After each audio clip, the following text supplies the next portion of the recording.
Welcome to Candlewick Library. I'm Cheryl, and today I'm doing the Epistolary Query Tag.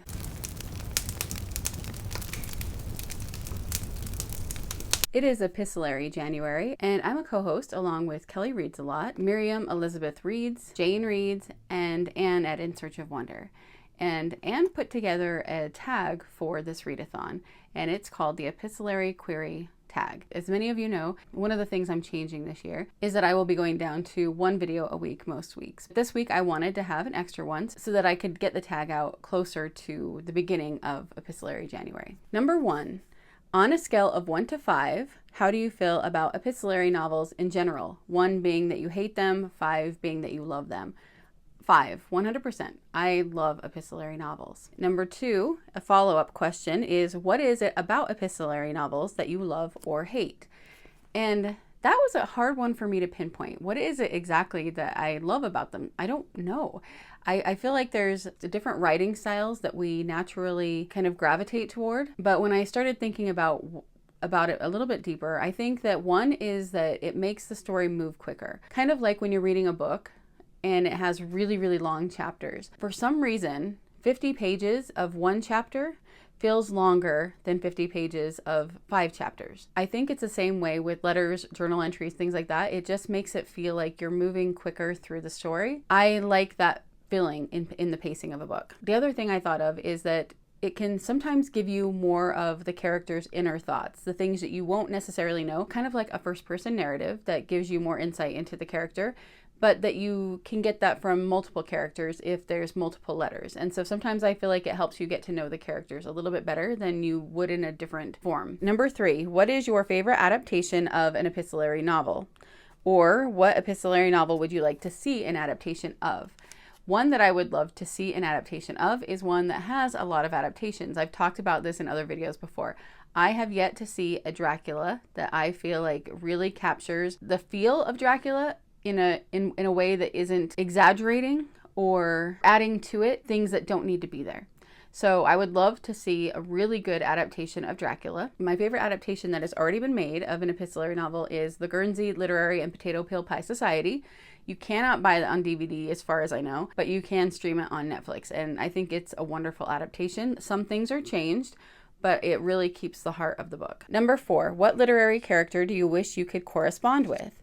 That would be Anne Shirley, probably. I think that if you were writing letters back and forth with Anne Shirley, she would have a way of keeping you centered on wonder and the beauty of the world. In today's world, when there's so much going on that can get you down, that corresponding with somebody like her, she'd be very quick to point out the really good things that are happening and the beauty around her. And so I think that that would be a nice breath of fresh air to get a letter in the mail from Anne Shirley. Number 5, who is a character from history that you wish you could peek into their real, unedited, uncensored journal? Well, with Lucy Maud Montgomery, I have her journals, and I don't have the very last one, but the second to the last one started to get kind of depressing. It was very sad to see the hardness of her life and her melancholy, seeing what was happening around her, what it was doing to her. And I knew that the last one would probably get more that way, and so I just haven't got it yet. But I loved being able to really understand her and know her more. I feel like I do know her because of her earliest journals, and I related so much to her very first journal when she was a teenager and in her early 20s. There were so many things in her life that lined up with things in my life or feelings I had at that time. This took the author that I had loved since I was a child and made her feel so relatable to me and made me feel connected to her in a way that I hadn't before. And so I would love to see that with just about any author that I love. You know, it would be really cool to have journals like that with Louisa May Alcott or Jane Austen or one of the Bronte sisters or all of the Bronte sisters or Shakespeare. It would just be really cool to be able to really find out what they were feeling in their life and what their life was like outside of just a biography or autobiography, but a really unedited version of that would be really cool. I would love to see something from the founding fathers of George Washington, John Adams, Thomas Jefferson, where we got a better picture of exactly who they are. There's multiple people that would be a good answer for this one. Number 6, what is your favorite literary letter? I had to think about that one for a minute, and then I had to grab it off my shelf. This is not my favorite book in the Anne series. It's Anne of the Island by Ellen Montgomery. This is book number 3 in the Anne of Green Gables series, and I do have little hearts on the pages that I drew. I don't even know when I did that, probably as a teenager, and little marks bringing me to this spot. And then another heart at the letter that I'm going to talk about. So this is when Anne Shirley visits the home of her parents that had died when she was a baby. And this woman that lives there takes her up into the attic and has some of her family's things there. And she ends up giving her a bundle of old letters that she found in a closet. She said, "I don't know what they are. I never bothered to look in them, but the address on the top is Miss Bertha Willis, and that was your ma's maiden name. You can take them if you'd care to have them." And so Anne takes those letters home, and when she opens them up, to Anne, the sweetest of all was the one written after her birth to the father on a brief absence. It was full of a proud young mother's accounts of baby, her cleverness, her brightness, her thousand sweetnesses. And it says this: "I love her best when she is asleep, and better still when she is awake," Bertha Shirley had written in the postscript. Probably it was the last sentence she had ever penned. The end was very near for her. So Anne responds to that with, "This has been the most beautiful day of my life. I found my father and mother. Those letters have made them real to me. I'm not an orphan any longer. I feel as if I had opened a book and found roses of yesterday, sweet and beloved, between its leaves." I love that because I know what it feels like to be a mother of a daughter and how much I've loved my babies and what I would have wanted them to know about that if they had become orphans. And so seeing Anne be able to get that from her mom after so long, it's so sweet. Number 7, which novel that is not an epistolary novel do you think would work well as one? This was probably the hardest question for me. I'm not sure. I would think of a novel and then I would immediately think of the reasons it wouldn't work for one. So I feel like historical fiction could work that way a lot.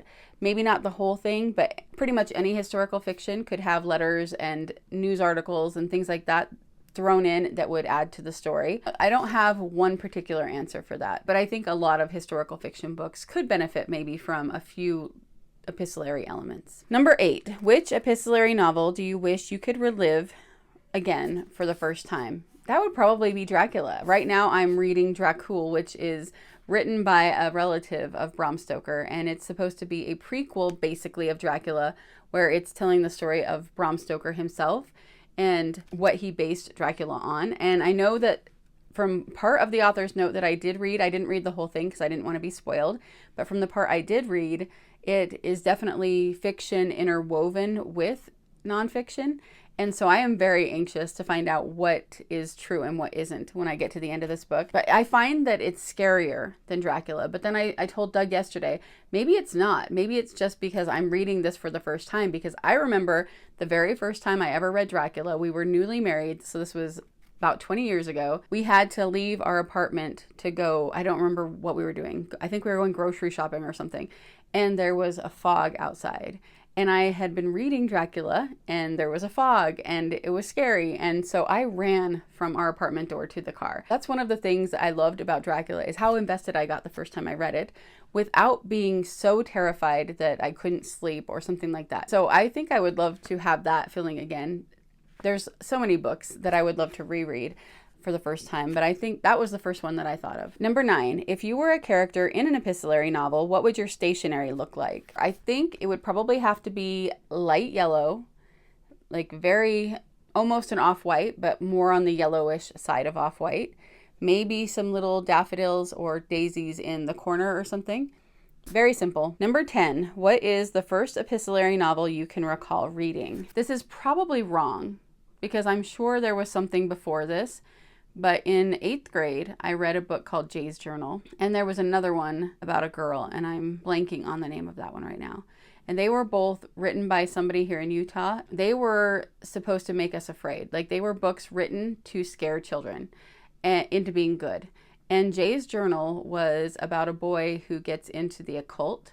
And so it had his encounters with demons as he went away from the Mormon church and started hanging out with other kids that were doing bad things and stuff like that. That book terrified me. I threw it away right after reading it because it scared me so bad. And it was told as if it was something that was real. It was a real journal that she had found of one of her patients or something like that, published under the guise of being a real story. So that is part of the reason it scared me so bad. I found out recently that it actually was not, that there was a family with this kid. This kid was real, but she embellished the story to make the book. That's the first one I can remember reading, but there might be something else. I know that I didn't read any for a while after that, I don't think. I feel like the next time I read one where it really stood out to me was The Book of 1,000 Days by Shannon Hale, and I loved that book. And I think that was when I started really loving the style. Number 11, which literary character in an epistolary novel or otherwise would you write to for advice?